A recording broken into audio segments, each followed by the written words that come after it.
Film की शुरुआत होती है एलन से, जो रात के समय विंडो के पास खड़ी अजीब रिचुअल करते हुए किसी को बुला रही होती है। चौंकाने वाली बात यह है कि उसके बुलाने पर एक शैडो प्रकट होता है जो कहता है, तुमने मुझे जगाया है, अब तुम बस मेरी हो।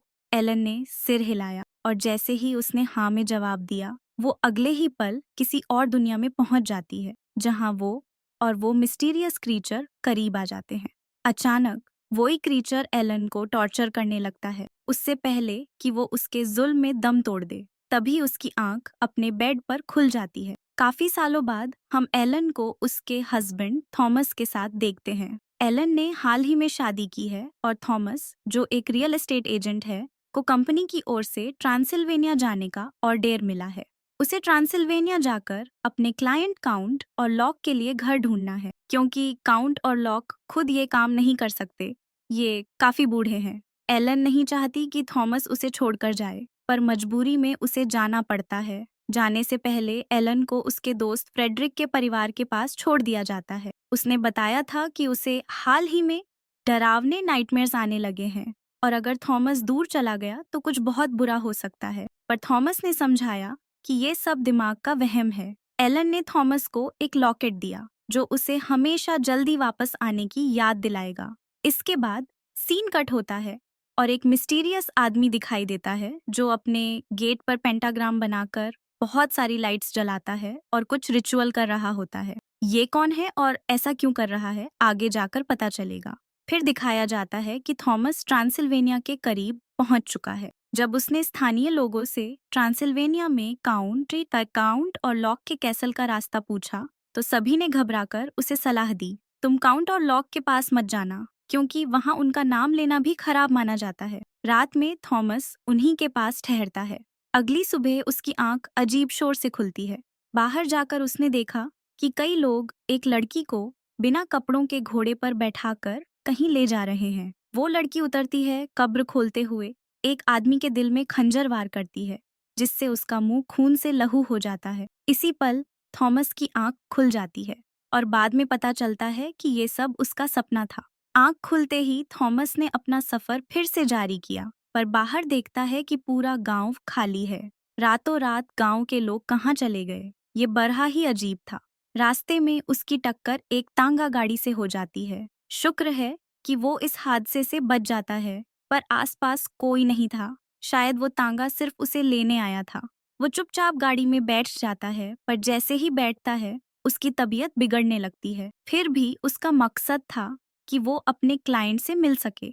अंततः वो काउंटर लॉक के कैसल पहुंच जाता है। कैसल के हर कोने में अंधेरा छाया हुआ था, जिससे थॉमस को डर लगने लगता है। सामने खड़ा काउंटर लॉक भी बहुत डरावना प्रतीत होता है। इस समय हमें काउंटर लॉक का सीधा सीन नहीं दिखाया गया, पर थॉमस के एक्सप्रेशन से साफ झलकता है कि वो उससे डरा हुआ है। काउंटर लॉक ने कहा, तुम बहुत लेट हो, मुझे तुम्हारी ये बात पसंद नहीं आई। अब से तुम मुझे काउंटर लॉक ही कहोगे, माय लॉर्ड नहीं।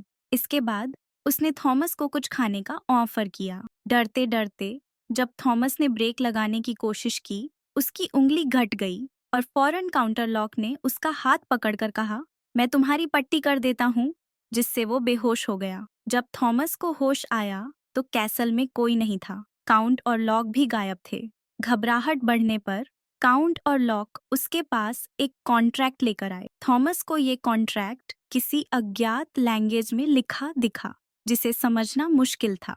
काउंट और लॉक ने बताया कि ये उनकी ट्रेडिशनल लैंग्वेज है और कॉन्ट्रैक्ट में केवल इतना लिखा है, मैं तुम्हारी कंपनी के जरिए एक घर खरीद रहा हूँ, तुम इस पर साइन कर दो। थॉमस को इसकी वाइब पसंद नहीं आई, पर नौकरी की रिक्वायरमेंट के चलते उसने साइन कर दिया। कॉन्ट्रैक्ट पर थॉमस को सिर्फ अपना नाम और नोसफिरा तो का नाम दिखाया गया था। नोसफिरा तो काउंटर का दूसरा नाम था, और आगे ये क्यों लिखा गया है, समय के साथ पता चलेगा। कॉन्ट्रैक्ट साइन करने के बाद नोसफिरातो ने काउंट और लॉक से थॉमस का लॉकेट मांगा, जिसमें एलन के बाल थे। थॉमस को लगा शायद वो लॉकेट वापस कर देगा, पर काउंटर लॉक ने उसे वापस नहीं किया। कुछ देर बाद थॉमस ने लॉकेट और यहाँ से जाने की अनुमति मांगी। तभी अचानक उसकी आंख खुल गई और वो समझ नहीं पाया कि उसके साथ क्या हो रहा है। उसे ये नहीं पता था कि ये सब सपना था या सच।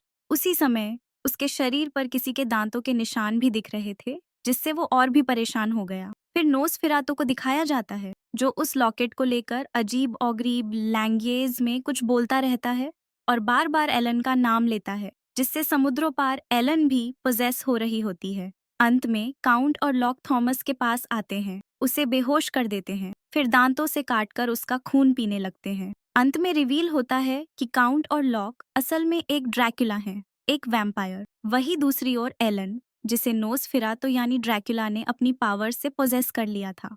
उसकी हालत देखकर थॉमस के दोस्त की फैमिली काफी चिंतित हो उठी।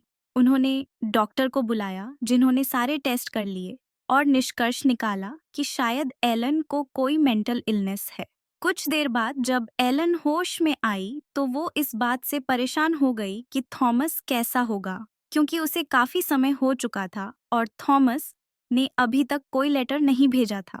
इसी बीच थॉमस अपनी जान बचाने की कोशिश में लगा हुआ था जब नोसफेरातु उसकी नजरों के सामने इधर उधर घूमता दिखा, तो वो उसके कैसल से भागने की कोशिश करता हुआ नजर आता है। वही वो डॉक्टर जो उस साइड एलन का इलाज करने आया था, उसे किसी और पेशेंट का भी इलाज करते दिखाया जाता है। वो पेशेंट वही है जिसे हमने मूवी की शुरुआत में अजीब तरीके से दायरा बनाते हुए रिचुअल करते देखा था।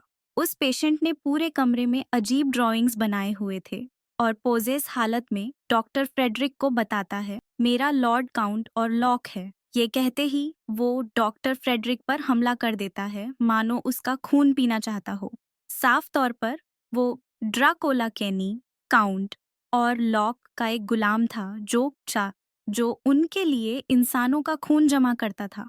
उसी समय वो जानता था कि काउंटर लॉक जल्द ही यहाँ आने वाला है, इसीलिए ज्यादा से ज्यादा खून इकट्ठा कर रहा था। सीन कट होकर हमें थॉमस दिखाया जाता है, जिन्हें कुछ लोग रेस्क्यू कर रहे हैं। थॉमस के जिस्म पर लगे निशानों से पता चलता है कि उसकी हालत के पीछे कोई और नहीं बल्कि नोसफेरातु ही जिम्मेदार है। इलाज शुरू होने के बाद जैसे ही थॉमस होश में आता है, वो उठ खड़ा होता है। उसके दिल में अजीब सा महसूस हो रहा होता है। उसे एलन से मिलने जाना था, पर आसपास के लोगों ने आराम करने की सलाह दी। फिर भी वो अपनी बीमारी के बावजूद एलन से मिलने के लिए उठ खड़ा हो जाता है।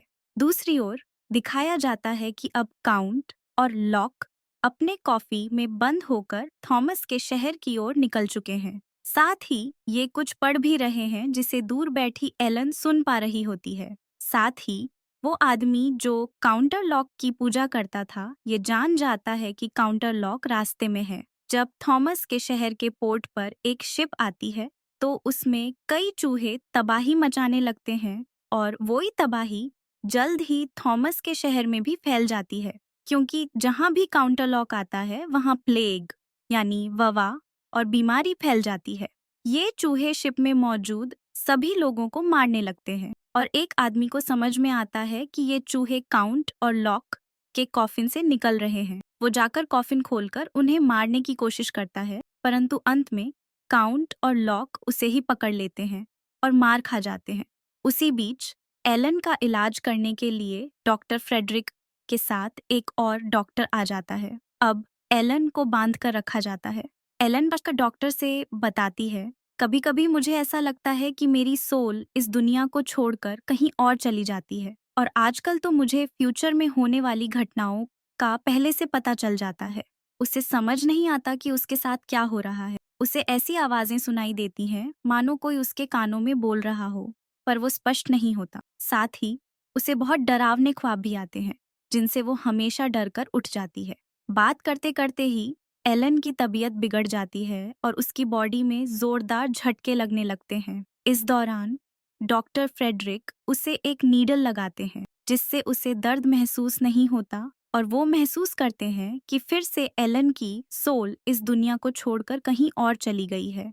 इस घटना से उन्हें अंदाजा हो जाता है कि एलन को कोई मेंटल इलनेस नहीं है, बल्कि उसे किसी अन्य पावर द्वारा पोजेस किया गया है। जब डॉक्टर ये बात दूसरे डॉक्टर और थॉमस के दोस्तों से साझा करते हैं, तो ये इसकी बात मानने के लिए तैयार नहीं होते और वहां से चले जाते हैं। आधी रात में अचानक एलन होश में आ जाती है। होश में आते ही वो भागकर दरवाजे की ओर जाती है और दरवाजा खोल देती है। जहां उसे दिखता है कि एलन बेहोश पड़ा है। साथ ही उसी समय ये भी दिखाया जाता है कि काउंटर लॉक की शिप खराब हालत में इस शहर के पोर्ट पर पहुंच चुकी है। जैसे ही वो पहुंचती है, वहां के सारे चूहे निकलकर शहर में फैलने लगते हैं और वो आदमी जो काउंटर लॉक की पूजा करता था, जल्दी से अपने सेल से निकलकर काउंटर लॉक से मिलने चला जाता है। दूसरी ओर थॉमस के दोस्त और डॉक्टर फ्रेडरिक उसके इलाज में जुट जाते हैं।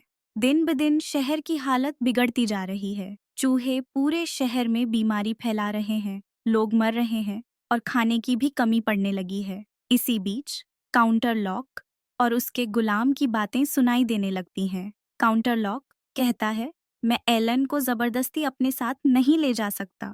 मुझे कुछ ऐसा करना होगा कि एलन खुद मेरे साथ जाने के लिए राजी हो जाए। उसका गुलाम जवाब देता है, जैसा आपका हुक्म नोस्फेरातो। और यह में हमें पता चलता है कि लैटिन लैंग्वेज में नोस्फेरा को वैम्पायर कहा जाता है। इसी कारण कॉन्ट्रैक्ट में भी नोस्फेरा लिखा गया था, काउंट और लॉक की जगह। इसी दौरान शहर में बढ़ती मौतें डॉक्टर फ्रेडरिक और उनके सारे डॉक्टर साथियों को मुसीबत में डाल देती हैं। डॉक्टर जांचते हैं कि इन लोगों के जिस्मों पर चूहों के काटने के निशान के साथ साथ इंसानों के काटने के निशान भी थे और शरीर में खून भी नहीं बचा था। एक पूरे इंसान का खून पीना चूहों के लिए संभव नहीं है। इस सिलसिले में ये काउंटर लॉक के गुलाम से बात करना चाहते हैं, पर वो तो अपने सेल से पहले ही गायब हो चुका होता है। उसी दिन नोस्फेरातो इस शहर में आ जाता है। हर गुजरते दिन के साथ थॉमस को भी डरावने ख्वाब आने लगते हैं और वो ख्वाब में ही एलन से अपने से दूर जाने को कह देता है। उसी रात एलन भी पोज होकर अपने बिस्तर से उठकर विंडो के पास चली जाती है, जहां अचानक कोई शैडो दिखाई देता है। ये शैडो किसी और का नहीं बल्कि नोस्फेरातो का ही होता है, जो एलन को बताता है थॉमस ने एलन को नोस्फेरातो को बेच दिया है और उसने कॉन्ट्रैक्ट पर साइन भी कर दिया है। एलन ये मानने को तैयार नहीं थी कि सच में थॉमस ने उसे किसी को बेचा था। असल में नोस्फेरातो ने धोखे से जिस कॉन्ट्रैक्ट पर साइन करवाया था, वो एलन को उसके हवाले करने का था। अब वो एलन से कहता है, तुम्हारे पास सिर्फ 3 दिन हैं और एक ही चॉइस है, या तुम मेरे पास आ जाओ या फिर तुम अपने अपनों यानी थॉमस और अपनी फैमिली को खो दो। साथ ही नोस्फेरातो अजीब अंदाज में कहता है, तुम भी जानती हो कि तुम एक पूरी इंसान नहीं हो और इंसानों के साथ तुम जिंदगी नहीं गुजार सकती, इसीलिए शराफत से मेरे पास आ जाओ, तुम्हारी जिंदगी आसान हो जाएगी। जवाब में एलन बताती है, अब मैं थॉमस से ही प्यार करती हूँ और इस वक्त मेरी लाइफ में थॉमस के अलावा कोई नहीं आ सकता। इतनी ही बातें होते ही अचानक एलन की आंख खुल जाती है और ये सब उसके ख्वाब में हो रहा था। उसके पास जो थॉमस के फ्रेंड की वाइफ लेटी हुई थी, उसके पूरे जिस्म को चूहों ने काट लिया था, जो काफी क्रीपी सीन था। सुबह होने पर फ्रेडरिक अपनी वाइफ की मौत पर बेहद दुखी था और उसी समय शेर भी एलन के जिस्म पर इंसान के काटने के निशान देखकर चौंक जाता है। एलन को समझ आ जाता है कि नोस्फेरातो का काम है, पर वो फ्रेडरिक को ये बात नहीं कह पाती क्योंकि फ्रेडरिक इन सब पर बिलीव नहीं करता। उसके बाद एलन थॉमस के 2 दोस्तों से पूछती है, आखिर तुम मुझे पसंद क्यों नहीं करते? तो एक दोस्त जवाब देता है, मैं तुमसे नफरत नहीं करता, लेकिन तुम्हारी बचकाना बातों पर मुझे बिलीव नहीं होता। मुझे लगता है कि तुम पागलपन के ड्रामे करती हो। फिर वो कहता है, अब तुम और थॉमस अपने घर जा सकते हो। इस बीच डॉक्टर फ्रेडरिक उसी जगह पहुंच जाते हैं जहां नोस्फेरातो का गुलाम रहता था। वो नोस्फेरातो के बारे में इंफॉर्मेशन इकट्ठा करने के लिए एक बुक खोज लेते हैं, जिसमें लिखा होता है कि जहां जहां नोस्फेरातो जाता है, वहां चूहे और वाबा फैल जाती हैं, लोग मारे जाते हैं, तबाही मच जाती है और शहर तब तबाह हो जाते हैं। ये सब तब तक चलता रहता है जब तक नोस्फेरातो को उसके डिमांड वाले इंसान ना मिल जाए। फिर उसे याद आता है कि अब एलन की बीमारी, जिससे उसे समझ में आया कि नोस्फेरातो एलन के पीछे है और एलन के साथ साथ थॉमस की भी जान खतरे में है। वो फौरन ये खबर एलन और थॉमस को बताने के लिए दौड़ पड़ता है। अब थॉमस, जिसकी तबीयत थोड़ी बेहतर हो चुकी थी, उस शहर की बदहाल हालत देखकर उसे छोड़ जाने का फैसला करता है। वही एलन थॉमस से अपनी जिंदगी का सबसे बड़ा सच बताने का इरादा रखती है। वो बताती है, नोस्फेरा तो इस शहर में आ चुका है और वो सिर्फ मेरे पीछे आया है। मेरे पास कुछ साइकिक पावर्स हैं जिनकी वजह से मैं इंसानों के अलावा दूसरी एंटिटीज से कनेक्ट कर पाती हूँ और उनसे बात भी कर सकती हूँ। इसी पावर से मैंने नोसेफरातो को बुलाया था। उसने आगे बताया, शादी से पहले मैंने नोसेफरातो के साथ एक कॉन्ट्रैक्ट किया था जिसमें मैंने अपना सब कुछ उसके हवाले कर दिया था, लेकिन फिर मुझे थॉमस मिले, मुझसे प्यार हुआ और मैंने तुमसे शादी कर ली। इस सब में मेरा नोसेफरातो से किया हुआ वारा भूल गया और अब नोसेफराता मुझसे उसका वारा पूरा करवाने आया है। इतनी ही बात होते ही एलन की तबीयत अचानक बिगड़ जाती है। उसकी बॉडी में झटके लगने लगते हैं और उसकी आंखें ऊपर की ओर मुड़ जाती हैं। वो पूरी तरह पॉसेस हो जाती है, लेकिन इसके बावजूद थॉमस उसकी केयर करना बंद नहीं करता। उसे एलन से कोई फर्क नहीं पड़ता। वो आज भी जी रहा है और एलन से प्यार करता है। वो एलन को जोर से गले लगा लेता है और वारा करता है कि कभी उसे नहीं छोड़ेगा। दोनों काफी देर तक एक साथ रहते हैं। दूसरी ओर डॉक्टर फ्रेडरिक, जो नोसेफरातो को खत्म करने की रिसर्च कर रहे थे, उन्हें पता चलता है कि नोसेफरातो को सिर्फ एलन ही मार सकता है। अगले दिन खबर आती है कि थॉमस के दोस्त की वाइफ और उसके बच्चे भी अब मारे जा चुके हैं, वो भी उसी वाबा से। उनके फ्यूनरल पर थॉमस और एलन दोनों मौजूद होते हैं। वही डॉक्टर फ्रेडरिक थॉमस से कहते हैं, अब वक्त आ गया है नोसेफरातो को खत्म करने का। ये प्लान करते हैं कि दिन के वक्त नोसेफरातो के कॉफिन को खोलकर उसके दिल में स्टैब करके उसे खत्म कर देंगे, जिसके बाद वो एलन से भी मिलेंगे।